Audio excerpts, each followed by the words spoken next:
அன்பான உறவுகள் அனைவருக்கும் வணக்கங்க. இங்கே பாண்டியன் ஸ்டோரில் பழனியை போட்டு கழுவுறாங்கங்க. பார்த்தா அண்ணனும் தம்பியும், டேய் பழனி நீ எதுக்கும் கவலைப்படாதடா, இனிமேல் நீ சொந்த காலில் நிற்க போகிறடா, நீ போய் அவங்க வீட்டில் 1க்கு 2க்கு நின்றுக்கிட்டு இருந்தியே, இனிமேல் தேவையே இல்லைடா, இனிமேல் நீ பாரு ராஜா மாதிரி வாழ போகிற அப்படி இப்படின்னு சொல்கிறாங்க. ஆனாலும் பழனிக்கு ஒரு மாதிரியாகுது. ஏன்னா கலைன்னு அந்த வீட்டில் இருந்தவருங்க மச்சான்ட்ட மட்டும்தான் கொஞ்சம் பயம் இருக்கும். மச்சான் அப்படிக்கா பண்ணணும் இப்படிக்கா மாப்பிள்ளைங்களோட அப்படி அந்த சந்தோஷமாக வாழ்ந்தவர் இல்லையா, இங்கே அப்படியே ஒரு மாதிரி ஆகுறாரு. சாப்பிடாம எந்திரிக்கிறாரு. டே சாப்பிடாம போகக்கூடாதுடா அப்படின்னு கட்டாயப்படுத்துறாங்க. ஆனால் பரவாயில்லைங்க, அப்பதான் இருந்துட்டு ஏப்பா சக்திவேலு முத்துவேலு மாப்பிள்ளை இருக்க கடையில நீ வச்சிருக்க கூடாதுப்பா அப்படி இப்படிங்கிறாங்க. என்ன ரொம்ப பேசுற, யார் வேணாலும் கடை வைக்கலாம், யார் மற்றவங்க வச்சா மட்டும் இவன் என்ன பண்ண போறான் அப்படி இப்படிங்கிறாங்க. இங்கே பாடுற பழனி, இனிமே அவங்களுக்கு நமக்கு ஒன்றும் இல்லை சரியா அப்படிங்கல இவன் மறுபடியும் அதே நினைப்பு தாங்க இருக்காரு. ஏன்னா நம்ம ஒரு தப்பும் பண்ணலை, அவங்களுக்கு துரோகமே பண்ணலை, நினைச்சு கூட பார்த்ததில்ல நம்ம. அப்படி இருக்கையில நீ துரோகின்னு சொன்னா யாருக்கா இருந்தாலும் கோவம் வருத்தம் வரத்தானுங்க செய்யும். அப்படியே மனசை போட்டு அறுத்துக்கிட்டே தாங்க இருக்கும். அதே நிலைமையில தான் பழனி இருக்காரு. அதை விட இவங்க கண்ணுக்கு அவர் துரோகியா தர்றதுனால அவன் கூடவே இருந்தவன் இப்படி குளிப்பறிச்சிட்டானேன்னு இதுங்க இந்த பக்கத்து மாஞ்சு கவலைப்பட்டுட்டு இருக்குதுங்க. அங்கிட்டு பார்த்தா அந்த பக்கத்து கவலையில இருக்குதுங்க. ஆனா இங்க மீனாவும் செந்திலும் தான் என்ன பண்றது தெரியாம நடுவில் நின்று தவிக்குதுங்க.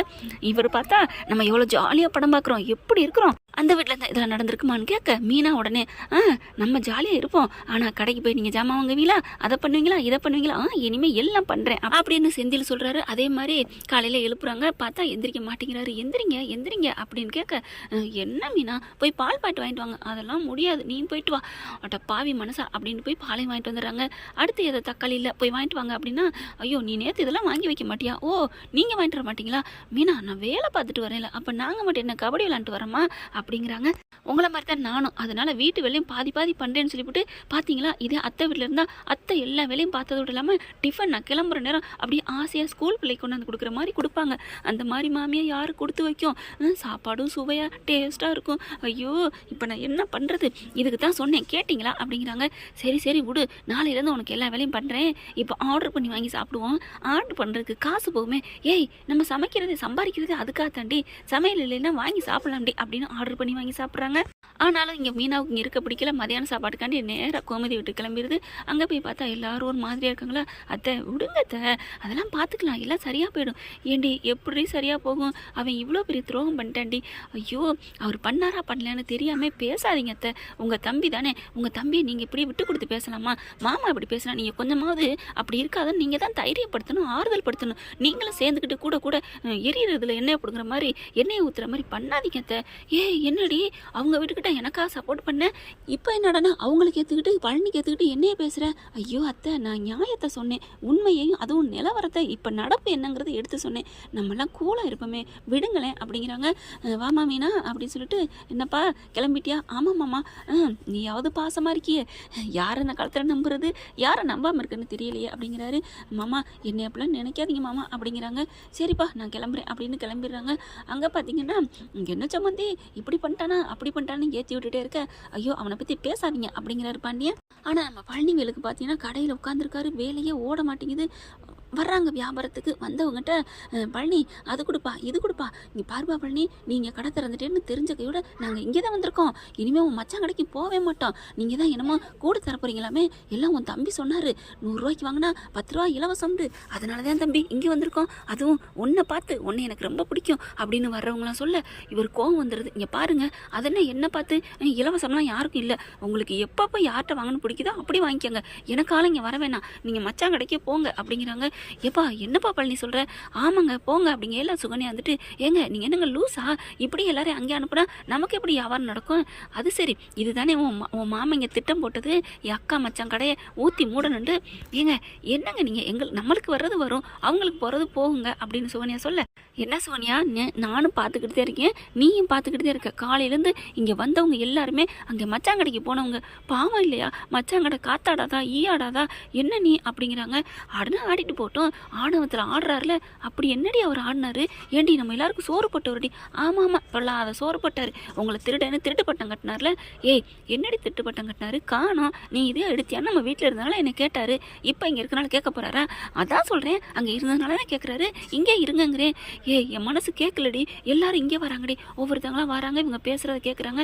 என்ன பழனி இந்த காலத்தில் இப்படி இருக்கிற? பொருளை கொடுப்பா, ரவா கொடு, அரிசி கொடு, மிளகாத்தூள் கொடு அப்படின்னு ஒவ்வொருத்தராக வாங்குறாங்க. ஆனால் இவர் ஒரு பொருளை கூட எடுத்து கொடுக்க மாட்டேங்கிறாரு. வர்றவங்க எல்லாம் அங்கே போகிறவங்க தானே, நீங்கள் அங்கேயே போங்க அப்படிங்கிறாங்க. இங்கே பாருங்க, எப்போ பார்த்தாலும் இவர் இப்படி தான் நியாயம்னு பேசுவார். அவங்க தானே வீட்டை விட்டு விரட்டிட்டாங்க அப்படிங்கிறாங்க. இங்கே பாருடி, என் மச்சானை பற்றி பேசினேன், அவ்வளோதான் சொல்லிட்டேன். நீ இந்த கடையில் இருக்கக்கூடாது, நீ கிளம்பு நீ வீட்டுக்கு அப்படிங்கிறாரு. ஆமாம் நீங்கள் வியாபாரம் பண்ணுற பண்ணுக்கு நான் போயிட்டா கடையை இழுத்து மூட வேண்டியதான். மூடிட்டு போகட்டும், என் மச்சான் கடை ஓடட்டும், எனக்கு இந்த கடையே தேவையில்லை அப்படிங்கிறாரு. ஐயோ அப்படின்னு தலையில் அடிச்சுக்கிறாங்க. நீங்கள் வாங்கினே, நான் பொருள் தரேன் அப்படின்ட்டு சுகன்யா எல்லா பொருளையும் எடுத்து கொடுக்குது. பார்க்குறாங்க, இது என்னது, வர்றவங்க வர இது அடிச்சுக்கிட்டே இருக்குதுல்ல. பாதி பேர் வேறு வழி இல்லாமல் பாண்டியன் கடைக்கு போகிறாங்க. அங்கே பார்த்தா 1-2 பேர் யாரோ அந்த தெருவில் போகிறவங்க, வேற ஊருக்காரவங்க அப்படிங்கிற மாதிரி தான் வர்றாங்க. யாரும் இங்கே வந்தவங்க எல்லாருமே அங்கேயே போய் வாங்கிட்டு இருக்காங்களா. அப்படியே வர்ற வழியில பார்த்துட்டு வந்து, சம்மந்தி அங்கே தான் எல்லாமே பார்க்குறாங்க, எல்லாருமே போகிறாங்க அப்படின்னு தங்கமேல் அப்பா ஏற்றி விட்றாரு. அப்படியே செம்ம காண்டாகிறாரு பாண்டியன். அதுக்கப்புறம் நிறைய பேர் வராங்களா, வாங்க வாங்க வாங்க அப்படிங்கிறாங்க. பரவாயில்ல, நீங்களாவது இங்கே வந்தீங்களே அப்படின்னு பாண்டியன் கேட்க, அது ஒன்றும் இல்லை பாண்டியா, அங்கே தான் போனோம். அப்புறம் என்னது அங்கே போனீங்களா? ஆமாப்பா, ஆனால் அங்கே போக எனக்கு பிடிக்கலப்பா அப்படிங்கிறாங்க. என்ன அப்படின்னு கேட்கல, அங்கே நடந்ததெல்லாம் சொல்கிறாங்க. உன் மச்சான் உன் மேலே எவ்வளோ உயிராக இருக்கிறான், பொருளை எடுத்துட மாட்டேங்கிறான், எனக்கு இந்த கடையும் பிடிக்கலன்னு பொண்டாட்டியும் பிடிச்சன்னு சண்டை போட்டுகிட்டே இருக்காங்கப்பா. ஆனால் பொண்டாட்டியாரி சரியான பூதமாக இருக்கிறாப்பா, அலப்பி எடுக்கிறா, பொருளை எடுத்து கொடு, உன்னை தான் தூக்கி விரட்டி விட்டாங்கல்ல அப்படின்னு அவன் பொண்டாட்டி சொல்ல, போயிட்டு போகுது, என் மச்சான் வாழ்ந்துட்டு போட்டு எனக்கு தேவையே இல்லை, என் மச்சான் கடை நல்லா போனால் போதும், இந்த கடையை மூடினாலும் பரவாயில்ல அப்படின்னு உன் மச்சான் சொல்கிறான்ப்பா. அதுக்கப்புறம் நீங்கள் ஏனே இங்கே வந்தீங்க, எங்கள் மச்சாங்கள்லாம் நீங்கள் எப்போ வாங்குவீங்க, அங்கேயே போய் வாங்கிக்கங்கன்னு சாமானை எடுத்து கொடுக்க மாட்டேங்கிறான். அதுக்கு அந்த பொண்டாட்டிக்காரி அடிக்க போயிட்டாப்பா பழனியை. பாவம்ப்பா, 2 பக்கெட்டும் கடந்து மத்தளமாக தவிக்கிறான். சரி விடு, எனக்கு இந்த லிஸ்ட்டில் இருக்கிறத கொடு அப்படின்னு வாங்குறாங்க. அடுத்து பார்த்தா அடுத்து 2 பேர் வராங்க. அவங்களும் அதே மாதிரி தான். என்னப்பா உன் மச்சான், உனக்கு மாதிரி ஒரு மச்சான் கிடைக்காதுப்பா, வீட்டை விட்டு போயும் நீ நல்லா இருக்கணும்னு நினைக்கிறான், கடையிலேருந்து பொருள் தர மாட்டேங்கிறாயா, அவன் பொண்டாட்டி தலையில் அடிச்சுக்கிறதியா அப்படிங்கிறாங்க. பாண்டியனுக்கு ஒரு மாதிரி ஆகுது. இது எல்லாத்தையுமே கடையில் புருஷங்கார் ஏதாவது சோகத்தோடு இருப்பாரே அப்படின்ட்டு கடைக்கு வந்த கோமதி எல்லாத்தையும் கேட்குது. சே, நம்ம தம்பியதை எதுவும் தப்பாக நினச்சிட்டோமோ அப்படின்னு நினச்சிட்டு மேலே போகுதுங்க. பாண்டியன் பார்க்குறாரு, கோமதி நீ எதுக்கு வந்த அப்படின்னு கேட்க, இல்லை நீங்கள் எதுவும் கஷ்டப்படுவீன்னு தாங்க வந்தேன், நான் எதுக்கு கஷ்டப்பட போகிறேன் அப்படின்ட்டு ஒரு மாதிரியாக தலையை குனிறாரு. ஏங்க ஒரு மாதிரியாக இருக்கீங்க அப்படிங்கல, இல்லத்த வந்தவங்கெல்லாம் பழனி சித்தப்பா பற்றி பெருமையாக சொன்னாங்க, அதான் மாமாவுக்கு கொஞ்சம் மனசு குற்றமாக இருக்குது அப்படிங்கிறாங்களா. உடனே எனக்கும் தாங்க, தம்பி நமக்கு தெரியாமல் தான் பண்ணியிருப்பான் போல இருக்கே அப்படிங்கிறாங்க. அடுத்து ஒரு ஆள் வருது. என்னப்பா பாண்டியா, என்ன உன் மச்சான் கடை வச்சுட்டான் போல இருக்கு கேள்விப்பட்டேன், ஆனால் அவங்க அண்ணன் தம்பி 2 பேர் பேசிக்கிட்டாங்கப்பா, இந்த கடையை எப்படியாவது ஒழிக்கணுமா, அதுக்காக தான் தம்பிக்கு கூட தெரியாமல் கடை போட்டிருக்காங்க, பாவம்ப்பா உன் மச்சானுக்கே தெரியாமல் இப்படி பண்ணியிருக்காங்கப்பா அப்படின்னு இன்னொரு ஆள் சொல்லுது. அப்படியே அவருக்கு சம்பட்டியால் அடித்த மாதிரி பலாறு அறையிற மாதிரி இருக்குது. நம்ம தப்பாக புரிஞ்சிட்டோமோ அப்படின்னு நினச்சிட்டு அவரால் இங்கே கடையில் உட்கார முடியல, எந்திரிச்சு வெளில போயிடுறாரு. கோமதியும் பின்னாடியே போகிறாங்க. தங்கமேலு நீ கடையை பார்த்துக்கோ அப்படின்ட்டு, சரிங்க பார்த்து மாமா பத்திரமா கூப்பிட்டு வந்துருங்க அப்படிங்குது. உடனே இங்கே இப்படி அவங்க அப்பா என்ன பண்ணுறாரு, போகட்டும் விடு, நீ ஏன் இப்போ அவங்கள பேச்சு கொடுத்து இழுக்கிற, ஏன்பா எதுக்குப்பா அப்படின்னு தங்கமேலு கேட்க, நம்ம ஆட்டையை போடணும்ல, அப்பா வேணாப்பா, ஏற்கனவே அவங்க துரோகம்னு கவலையில் இருக்காங்க, அட நீ சும்மா இருமா, கிடைக்கிற கேப்பில் அள்ளிக்கிறணும் அப்படின்னு வேகமாக அள்ளிக்கிட்டு அவன் பாக்கெட்டுக்கு ஒரு பக்கெட்டு கிளம்புறான். அப்பா இப்போ தாப்பா அவங்க போயிருக்காங்க, நீ பாட்டுக்கு போனீங்கன்னா அவங்க கண்ணில் பட்டுருவப்பா அப்படிங்கிறாங்க. நான் வேறு வழியாக போகிறேம்மா, அவங்க போகிற வழியில் போக மாட்டேன் அப்படின்னு இவர் சுற்றி போயிட்டு இருக்காரா. இவங்க பழனி என்ன பண்ணுறாரு, மனசு கேட்காம கோயிலுக்கு போகணும்னு வந்துக்கிட்டு இருக்காரு. கரெக்டாக அந்த வழியாக தாங்க இங்கே இவங்க அப்பாவும் போயிட்டுருக்காரு. போனோன்னே என்னது அப்படியே டக்குன்னு நிப்பாட்டிடுறாங்க. என்னண்ணே எங்கே போய்ட்டுருக்கீங்க, கடையில் இல்லையா, என்னப்பா நீ தான் கடையை விட்டுட்டு போயிட்ட, அப்புறம் கடையில் நான் இருந்தா என்ன, இல்லைன்னா உனக்கு என்ன அப்படின்னு கேட்க, பார்த்தா இந்த வழியாக கோயிலுக்கு வந்துட்டு இருக்காங்க. நம்ம பாண்டியனும் கோமதியும் இவங்க பேசுகிறதையும் கேட்குறாங்க. பழனி எடுத்துட்டு, ஏனே அங்கே இருக்கையில் தான் அள்ளிட்டு போனீங்க, நம்ம கடனை ஏனே இப்படி பண்ணுறீங்க, ஓ நீ இல்லாமல் பேசுகிற, நீ என் கடையே வேணான்னு சொல்லிட்டு ஓடி போனவேன், அதுவும் எங்கள் கடையை அழிக்கணும்னு போய் எதுக்கப்பெல்லாம் ஒரு கடை போட்டிருக்க, நீ வந்து பேசுறியா, இங்கே பாருங்கண்ணே எங்கள் அண்ணங்க தெரியாமல் எனக்கு பண்ணிட்டாங்க, நான் என்ன பண்ணுறேன்னு தெரியாமல் இருக்கேன், அந்த கடையில் நான் இன்றைக்கி கூட விட்டுட்டு நின்றுவேன், அது எனக்கு தேவையே இல்லை, ஆனால் அதுக்காண்டி என் மச்சான் கடையை நீங்கள் குழி தோண்டி இப்படி புதைக்கிறீங்க, அது என்ன பூராத்தையும் தினம் அழுட்டு போகிறீங்க, உனக்கு என்ன ஏன் சம்மந்தி கடை அப்படிங்கிறாங்க. என்ன உங்கள் சம்மந்தினா அதுக்காக இப்படி ஓசி டாக்ஸியில் எடுத்துட்டு போவீங்களா? தினைக்கு நீங்கள் எடுத்துகிட்டு போகிறதும் காசு எடுத்துகிட்டு போகிறதும் எனக்கு என்ன தெரியாது நினச்சிட்டீங்களா? போயிட்டு போகுது பாவமாச்சேன்னு திருட்டு பழியை நான் வாங்கிக்கிட்டு இருந்தேன் அப்படிங்கிற கோமதிக்கும் பாண்டியனுக்கு தூக்கி வாரி போடுது. என்னது திருட்டு பழியை இவன் வாங்கிட்டானா? என்னங்க அப்படிங்கிற சரி கொஞ்சம் உண்டிக்க அப்படின்னு ஒளிஞ்சுக்கிறாங்க. டே ஆமாடா நான் தாண்டா பணத்தை எடுத்தேன், உன் மேலே பழியை போட்டு நாங்கள் பேசாமல் தாண்டா இருந்தோம், இப்போ என்னடா பண்ணுவேன்? நீனே உன்னை வேணான்னு ஒதுக்கிட்டாங்க, காரி துப்பிட்டாங்க என் சம்மந்தி, அப்புறம் என்னடா அப்படின்னு கேட்க, இங்கே பாருங்கண்ணே இது தப்புண்ணே, டே தப்புனா நீ போய் எங்கேயாவது முட்டிக்கடா, இப்போ பார்த்தியா பூரா பொருளையும் அள்ளிட்டு போகிறேன், காசு கூட இங்கே பார் 1000 ரூபாய் எடுத்துகிட்டு போகிறேன், ஆனால் ஒன்றும் கண்டுபிடிக்க முடியாது உன் பேக்கு மச்சானால, ஏன்னா கணக்கில் எழுதாமையில் கொண்டு போகிறேன், இது வேணாம் மச்சான், நீ போய் சொன்னாலும் அவங்க நம்ப மாட்டாங்க, உன் பேச்சை காது கொடுத்து கேட்க மாட்டாங்கடா, அப்புறம் என்ன வேணாம் போடா அப்படிங்கிறாங்க.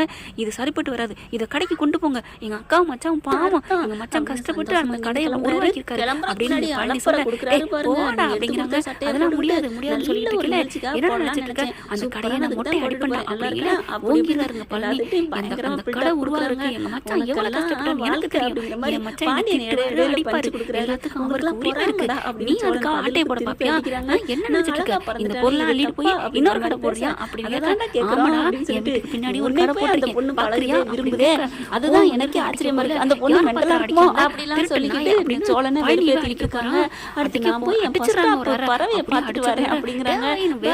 பாய் சொல்லல அப்படியே நிலா நீங்க சொல்லுங்க நான் போயிட்டு வரட்டுமா, எப்படி வேணாலும் போங்க, எனக்கு எல்லாம் ஆர்டர் கேட்டிருந்தாங்க, அதான் நான் சரக்கு டெலிவரி தான் பண்ண போயிட்டு இருந்தேன், மடிக்கிறாங்க போயிட்டு நீ அப்படியே ஃபர்ஸ்ட் ஸ்டாப் புறாவை பார்த்துட்டு வரேன் அப்படிங்கறாம என் மேல பறவை தானே சொன்னேன் அப்படின்னு பல்லவன் எடுத்து கொடுக்க, டேய் புறாவை ஒரு பறவை தானடா பாண்டி நடுவுல வந்துட்டு இப்போ இது முக்கியம் சமந்தி நம்பி தான விட்டு ஒரு வசனம் சொல்லி பண்ணிருக்கீங்க அப்படிங்கறாங்க. நல்லா போயில நான் அப்புறம் பாத்துக்கறேன் அப்படி சொல்லிட்டு திரும்பறாரு சோழன் போறாங்க. வாங்க நீங்க உங்களை பள்ளி அப்படியே வைக்க போய்க்கறாங்க, பல்லவன் நான் கூட்டிட்டு வரேன் அப்படி பிடிக்கிறாங்க. இவங்க போய் கரெக்ட்டா நிக்கறாரு, வேணுனே போய் பள்ளி மனுஷடா அப்படா நம்ம பேர் கட்டி பிடிக்கிறாங்க. ஏன்டா இதெல்லாம் சொல்லல, அவங்க வர மச்சான் போய் என்ன நம்பலே மச்சான் அப்படின்னு கையை நீட்டி அப்படியே ஆசை மாதிரி கெஞ்சறாரு. டேய் நீ கையில நீட்டாதடா, என்ன அடிடா, இத எடுத்து அடி அப்படின்னு கால்ல கடக்குது எடுத்து குடுக்குறாரு. மச்சான் எந்த கால்ல சொல்லாதீங்க மச்சான், இல்லடா நீ என்னால இதால என்ன அடி, அப்பதான் எனக்கு புத்தி வரும், உன்னை பத்தி எல்லாம் தெரிஞ்சிருந்தா உன்னை தப்பா நினைச்சிட்டேன், ஏதோ இங்க நிக்கிறாங்களே இவங்கனால அப்படிங்கிறாங்க. அது வந்து மச்சான் ஏன்டா நீ தெரிஞ்சுக்கிட்டே சொல்லல அப்படிங்கிறாங்க. அவங்க அக்காவும் இல்லக்கா எனக்கு ஒரு பிரச்சனை வரணும், அட போடா நான் வந்ததெல்லாம் நினைச்சுதான் உன்னை தப்பா நினைச்சிட்டேன், மன்னிச்சிடா கால்ல விழ போது கோமதி, ஐயோ அக்கா நீ எனக்கு தாய் மாதிரிக்கா, என்ன புரிஞ்சுக்கிட்டீல அது போதுக்கா அப்படிங்கிறாங்க. இப்ப கூட நம்ம வீட்டுக்கே வந்துடுறேக்கா, அந்த கடை எனக்கு வேணாக்கா அப்படிங்கிறாரு. அதே மாதிரி பாண்டியன் பாக்குறாரு, நீ நல்லா இருக்கணும்டா நீ அங்கே இரு அப்படிங்கிறாங்க. ஆமா மனசார சொல்றேன், நீ என்கிட்ட சொல்லாம பண்ணாதான் எனக்கு வருத்தமே. திரும்பி பாக்குறாரு சோழன், அது எனக்கு தெரியும்டா, உனக்கு தெரியாம அதை பண்ணீங்கன்னு எனக்கு தெரியும், புரிஞ்சுக்கிட்டீங்களா மச்சான், புரிஞ்சுக்கிட்டேன், கதிர் மாப்பிள்ள தான் இது நல்லா புரிஞ்சுக்கிட்டது, ஆமாடா உண்மையிலே சூப்பரா அப்படிங்கிறாங்க. அடுத்து பார்த்தா இங்க திரும்புறாங்க, ஆளக்காரங்க ஓடிட்டான், இவங்க நம்பி சம்மதி விட்டம் பாரு அப்படின்னு தலையில அடிச்சுக்கிறாங்க. அதுக்கப்புறம் ஏன் புரிச்ச பாரு பள்ளி அப்படி வந்து எப்ப வேணாலும் நம்ம வீட்டுக்கு வரலாம் போகலாம், அது ஓ வீடுடா அப்படிங்கிறாங்க. மச்சான் அப்படின்னு கட்டி பிடிச்சிருக்காங்க. இப்பதான் எனக்கு மனசு சந்தோஷமா இருக்கு அப்படின்னு பேசுமா என்ன அப்படின்னு நினைச்சுக்கிட்டு தன்னை சேர்த்துக்கிறாங்க. அந்த கற்பனை பண்ணிக்கிறாங்க இல்லையா அடிக்கிற மாதிரி. அப்ப பஸ் வருங்க அப்படின்னா பல்லவன் அண்ணி அண்ணி வாங்க பஸ் வந்துருச்சு அண்ணி அண்ணின்னு சொல்லிட்டு கூப்பிட்டுட்டே இருக்காரு. ஆனா இவங்க தான் பிராஞ்ச களத்துல என்ன சொன்னாங்களா அந்த பொண்ணு, அதனால விட்டுறாங்க. பஸ் போயிடுது அண்ணி அப்படிங்கல, என்ன பல்லவா ஒன்னும் சொல்லல அப்படிங்கல, பஸ் போயிடுச்சு ஏன் பல்லவா நீ கூப்பிடுறது நம்ம ரெண்டு ஏறிக்கலாம்ல வண்டியில அப்படிங்க. என்ன ரொம்ப சந்தோஷமா இருக்கேன், ஏன்டா என்னடா மச்சான் அக்கானு என்னை புரிஞ்சுக்கிட்டாங்க, என்கிட்ட பேசிட்டாங்க, என்னை ஏத்துக்கிட்டாங்க, என்னடா சொல்றேன் தவிக்கிறாங்க, பஸ் புரிஞ்சுக்கிட்டாங்க. ஆத்தா சரி ஆட்டோ வந்தா போகும்டா, அப்புறம் அடுத்த பஸ் அடுத்த பஸ் அங்கே வரேன்னு சொல்ல முடியாது அப்படிங்கிறது வரணும். அதுக்குள்ள பாத்தீங்கன்னா நம்ம கார்ல ஏறிக்கலாம், பஸ்ல ஏறிதான் வரலாம்னு சொல்லிட்டு சோழனு பின்னாடி போறாங்க. குதிக்கிறாரு, டேய் இத அண்ணன்கிட்ட சொல்லாதடா அப்படினு. அதான் நான் சொல்லல, நீ பண்ணதுல இதான நல்ல விஷயம் தெரிஞ்சுனே அதுக்கு ஏதாவது பண்ணி நிரந்தரமா பிரிச்சுடுவாங்கடா, இப்ப நீ சண்டை போட்ட மாதிரி இருந்துக்க சரி ஆத்தா அப்படின்னு சொல்லி கட்டி பிடிச்சிக்கிறாங்க. என்ன ஃப்ரெண்ட் இப்படி பண்ணது தானே இருக்கும், பார்க்கலாம் என்ன நடக்க போகுது. இந்த பத்தி உங்களுக்கு பிடிச்சிருந்துச்சுன்னா உங்க பொண்ணோட கையில உள்ள போட்டு சப்ஸ்கிரைப் பண்ணி